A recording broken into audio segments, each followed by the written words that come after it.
Un saludo cariñoso a la distancia. A continuación, desarrollaremos el tema la antropología filosófica medieval. Durante los primeros siglos de nuestra era, es decir, hasta la caída del Imperio Romano, año 476, siglo V, aparece, se desarrolla y adquiere una fuerza cada vez mayor el cristianismo, que es una religión que poco a poco va impregnándose de todas aquellas ideas filosóficas que le sirven al principio para defender su fe en un contexto cultural adverso y más tarde para afianzarla creando una serie de sistemas filosóficos denominados cristianos.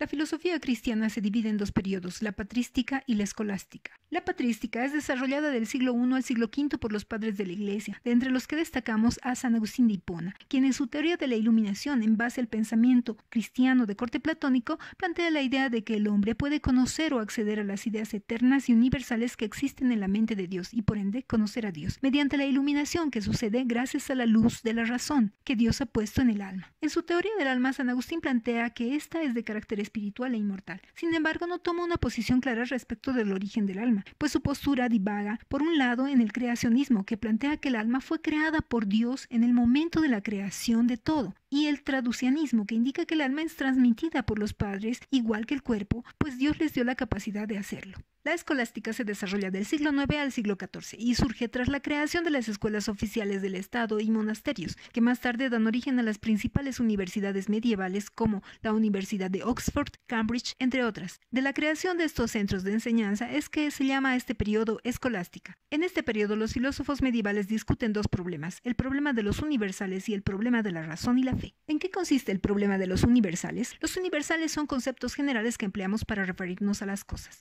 Por ejemplo, el concepto flor es universal, pues dentro de este concepto se encuentran conceptos particulares como la margarita, el tulipán, la rosa, etc. En la etapa medieval hubo una discusión muy acalorada en la que se intentó averiguar si los conceptos universales Dios los había puesto en la mente antes de que el hombre naciera o si el hombre, a partir de la experiencia sensible, esto es mediante el gusto, el tacto, etc., llegó a conocerlos. Tres fueron las posturas adoptadas por los escolásticos para intentar resolver este problema. El realismo exagerado fue defendido por filósofos de la corriente platónica agustiniana como San Anselmo, del siglo IX, y los franciscanos, entre los que destacamos a San Buenaventura, del siglo XIII. Para el realismo exagerado, las ideas o conceptos universales existen antes que el hombre exista. ¿Pero dónde? En la mente de Dios, quien creó al hombre y todas las cosas. Así, el realismo exagerado considera las formas platónicas, es decir, las ideas o conceptos universales, como leyes divinas que nosotros llegamos a conocer con la luz de la razón o inteligencia que solo Dios puede abrirla. Ejemplo, la bondad, que es un concepto universal, no lo conocemos cuando observamos que un hombre le dio de comer a una anciana pobre, cuando vimos a un niño que obsequió sus calzados a otro porque vio su necesidad, etc. Lo conocemos porque Dios escribió ese concepto como una ley divina en nuestra alma antes de que naciéramos, antes de que creara el mundo, y lo entendemos porque Él, Dios, ilumina nuestro entendimiento. El realismo moderado fue defendido por los filósofos del llamado aristotelismo cristiano, como los dominicos San Alberto Magno y su alumno Santo Tomás de Aquino, ambos del siglo XIII. El realismo moderado sitúa los universales en la mente, pero admite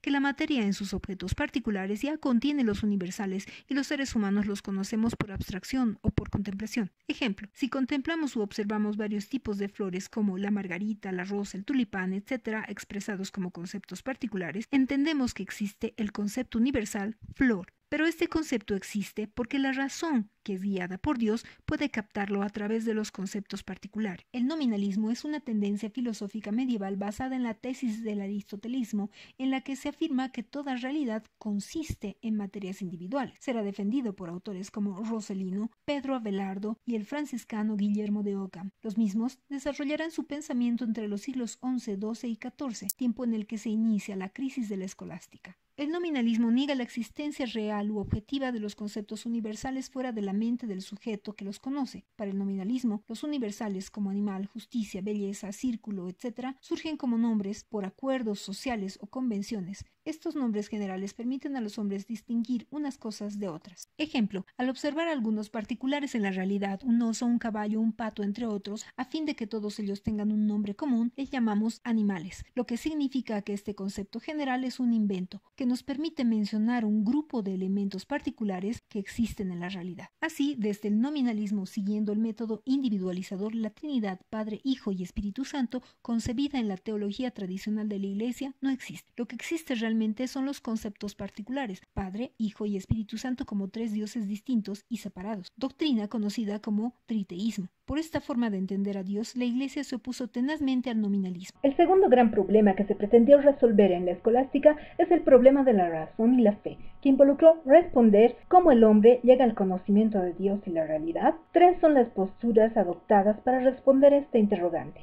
Los filósofos que plantean que el hombre llega al conocimiento de Dios y la realidad por la fe son de orientación platónica, como San Anselmo de Canterbury y San Buenaventura, que siguiendo a San Agustín afirman que la razón solo puede alcanzar la verdad si es guiada por la fe, misma que ha de servirse de la razón como subordinada o sierva suya. Desde San Anselmo, la existencia del hombre está vinculada a la existencia de Dios. Por lo mismo, propone una forma de demostrar la existencia de Dios. Así dirá que si entendemos que las ideas existen por el hecho de ser ideas, luego Dios existe, porque siendo idea existe en nuestra mente. Así, si pensamos en la idea de Dios, ya le hemos dado existencia. En el polo opuesto se hallan aquellos filósofos medievales que plantean que el hombre llega al conocimiento de Dios y la realidad por medio de la razón. Estos autores pertenecen sobre todo al periodo de la crisis de la escolástica, siglo XIV. Entre ellos encontramos a Duns Scoto y Guillermo de Ockham, ambos británicos y franciscanos. Este último, por ejemplo, plantea que la fe no es principio de demostración racional ni siquiera probable, ya que parecen falsos a la mayoría de los sabios o aquellos que confían en la razón natural.